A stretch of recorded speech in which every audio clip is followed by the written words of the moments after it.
ऐसी कक्षाओं है उपयोगी विषय गणित प्रकरण संख्याओं का प्रकार। हम अध्यापक या दूसरे किस्म के हैं, हम डंडा लेकर तो पढ़ाते हैं, इसलिए आप ध्यान देखिएगा। आपको मैंने अभी तक पढ़ाया था गणित में प्राकृतिक संख्या, पूर्ण संख्या, पूर्णांक, भाज्य संख्या, अभाज्य संख्या, सम संख्या, विषम संख्या, सहभाज्य संख्या, परिमेय संख्या, अपरिमेय संख्या, वास्तविक संख्या, अवास्तविक संख्या। जैसा कि प्राकृतिक संख्या किसे कहते हैं? गिनती की संख्याओं को ही प्राकृतिक संख्या कहते हैं।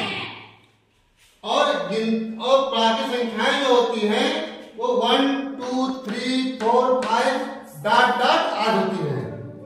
प्राकृतिक संख्याएं क्या होती है? प्राकृतिक संख्याएं कौन कौन होती है? 1 2 3 4 5। हाँ, अब उसके बाद हम आते हैं पूर्ण संख्या पे। पूर्ण संख्या कैसे होती है? हम प्राकृतिक संख्या के आगे लगा देंगे 0 को, तो कौन कौन हो जाएगा? क्या करें? 0 1 2 3 4 डॉट डॉट आदि। मतलब ये संख्याएं अनंत तक होंगी। ये संख्याएं कहाँ तक होंगी? अनंत तक होंगी। ये संख्याएं कहाँ तक होंगी? अनंत तक होंगी। ये संख्याएं कहाँ तक होंगी? अनंत तक होंगी। कहाँ तक होंगी? अनंत तक होंगी। ठीक है। अब देखिए, इसके बाद हम आते हैं पूर्णांक पे। अब पूर्णांक में धन पूर्णांक और ऋण पूर्णांक होता है। ये धनात्मक परिमेय संख्या है, ये ऋणात्मक परिमेय संख्या है, और शून्य हमारा जो है न धनात्मक है न ऋणात्मक है। तो बच्चों, पूर्णांक संख्या में -3 -2 -1 0 1 2 3 डॉट डॉट अनंत तक होती है। फिर भाज्य संख्या क्या होती है? भाज्य संख्या वह संख्याएं होती हैं जो कट जाती हैं, अपने से भी करती हैं, एक से भी करती हैं, और अपने गुणनखंड से भी करती हैं। जैसे हम ले लेते हैं 4 2 से कट जाएगा, 4 4 से कट जाएगा, 1 से कट जाएगा। इसी प्रकार 9 ले लेंगे तो 9 9 से कटेगा, 1 से कटेगा और 3 से भी कट जाएगा, नहीं कट जाएगा। इसी प्रकार अभाज्य संख्या क्या लेते हैं? अभाज्य संख्या वो लेते हैं जो 2 3 5 7 11 13 अनंत तक होती है।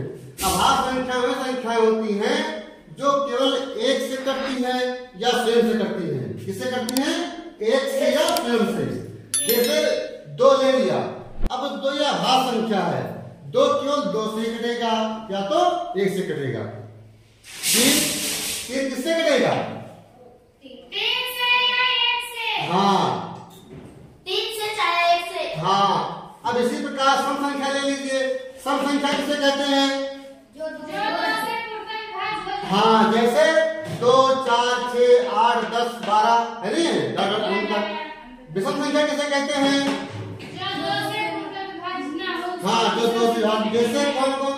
1 3 5 7 9 8 3 5 7 9 11 डॉट डॉट। अब इसी प्रकार सहभाज्य संख्या क्या होती है? सहभाज्य संख्या में संख्या होती है जो अपने में ही आपस में विभाजित होती है, जो अपने में भी होती है और उनका भाग नहीं होता है। तो जैसे 5 7 ले लीजिए, 2 3 ले लीजिए। इसी प्रकार परिमेय संख्याएं क्या होती है? परिमेय संख्या किसे कहते हैं?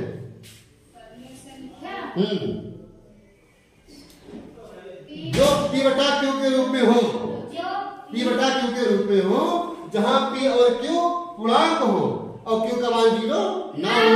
तो √4 7/5 2/3 3 1 शून्य डॉट डॉट अनंत। अब बताओ, शून्य परिमेय संख्या की नहीं है? है। 1 परिमेय संख्या की नहीं है? 3 परिमेय संख्या की नहीं है? इसलिए है क्योंकि हम 3/1 लिख सकते हैं, 1/1 लिख सकते हैं, 0/1 लिख सकते हैं। तो √4 का मान होता है, इसका वर्गमूल निकालेंगे तो 4 का वर्गमूल कितना हो जाएगा? 2 हो जाएगा। इसको 2 परिमेय संख्या हो जाएगी। अब आते हैं अपरिमेय संख्या। अपरिमेय संख्या वो संख्या होती है जिसका जो वर्गमूल हम नहीं निकाल सकते हैं। जैसे अभाज्य संख्या होती है वैसे ही अपरिमेय संख्या होती है। तो √5 √7 √11 √13 ऐसे हो जाएगी। इसी प्रकार वास्तविक संख्या क्या होती है? √4 √11 7.7 ये पॉजिटिव होती है, धनात्मक होती है। और जो अवास्तविक होती है इनके अंदर ले जाता है minus, √3 under -5 under -29 data answer. तो जो लग गया माइनस, इसलिए हो गई अवास्तविक संख्या हो गई।